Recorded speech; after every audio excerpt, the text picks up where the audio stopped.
The Miracle, episode 93, Life as a Gift, kehidupan sebagai hadiah. Kehadiran kita di bumi adalah wujud kasih sayang Allah agar kita merasakan kehidupan. Bumi telah dilengkapi fasilitas untuk hidup, mulai dari udara, air, dan pergantian malam dan siang, serta perubahan musim. Hakikat syukur adalah memanfaatkan apa yang tersedia sesuai fungsi dan kegunaannya. Akan tetapi, kebanyakan manusia tidak bersyukur, tidak memanfaatkan secara baik apa yang disediakan untuknya, dan sering melupakan penciptanya. وهو الذي جعل لكم الليل لباسا والنوم سباتا وجعل النهار نشورا وهو الذي أرسل الرياح بشرا بين يدي رحمته وأنزلنا من السماء ماء طهورا لنحيي به بلدة ميتا ونسقيه مما خلقنا أنعاما وأناسيا كثيرا. Dialah yang menjadikan untuk memalam sebagai pakaian dan tidur untuk istirahat, dan dia menjadikan siang untuk bangun berusaha. Al-Furqan 47. Dialah yang meniupkan angin sebagai pembawa kabar gembira dekat sebelum kedatangan rahmatnya hujan, dan kami turunkan dari langit air yang amat bersih. Al-Furqan 48. Agar kami menghidupkan dengan air itu negeri tanah yang mati, dan agar kami memberi minum dengan air itu sebagian besar dari makhluk kami, binatang-binatang ternak dan manusia yang banyak.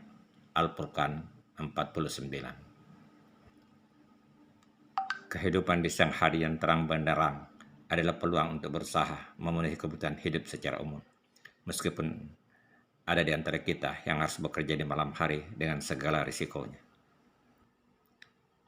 Allah lalu menyebutkan bahwa malam itu bermanfaat bagi manusia seperti manfaatnya pakaian yang menutup badan. Tidur di malam hari adalah istirahatnya seluruh anggota tubuh, kecuali jantung dan beberapa organ tertentu lainnya.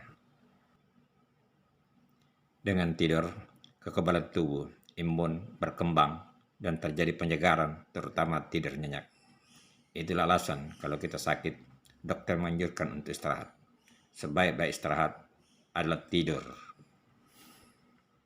Allah dengan kekuasaannya meniupkan angin sebagai pembawa kabar gembira, terutama bagi para petani, bahwa hujan yang merupakan rahmatnya akan segera turun. Hujan merupakan proses pemurnian air yang tercemar di bumi. Dalam salah satu ayat dinyatakan bahwa demi langit ia memiliki pengembalian. Ini dimaksudkan turunnya hujan melalui proses penguapan yang terbentuk di atmosfer dan akan menjadi dingin saat mencapai atmosfer yang lebih tinggi. Jika terdapat banyak gas di atmosfer, maka uap air ini akan memadat menjadi kelompok gas yang disebut awan.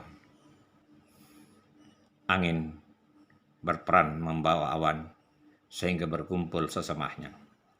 Di lapisan atmosfer yang lebih tinggi, maka uap air akan berubah menjadi tetes-tetes es yang sangat kecil. Pada atmosfer yang lebih rendah, air menjadi padat berupa es dan jatuh, yang biasanya mencair sebelum mencapai tanah. Dengan demikian, tetes air akan jatuh ke bumi sebagai hujan.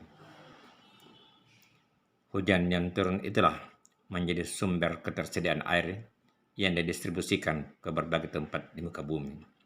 Dan air itulah menjadi sumber hayati bagi makhluk Allah, mulai dari tumbuhan, hewan, dan manusia. Begitu hebat sistem yang Allah ciptakan untuk keperluan hidup manusia. Namun, kadang-kadang manusia tidak menyadari dan kurang bersyukur dengan kemurahan alam ini. Memang ada teknologi yang membantu manusia untuk tidak banyak tergantung kepada alam, namun tetap ada keterbatasan. Melalui ayat-ayat Al-Quran, Allah mengingatkan manusia akan semua nikmat yang telah Dia sediakan. Memberikan kelengkapan kepada manusia berupa kemampuan otak yang tidak dimiliki makhluk penghuni bumi lainnya. Perintah pertama yang diterima oleh Nabi Muhammad SAW adalah perintah bacalah. Ketersediaan bumi, udara, air, dan pergantian siang dan malam adalah ayat-ayat kauniyah yang perlu dibaca untuk dimanfaatkan sebagai wujud kesyukuran.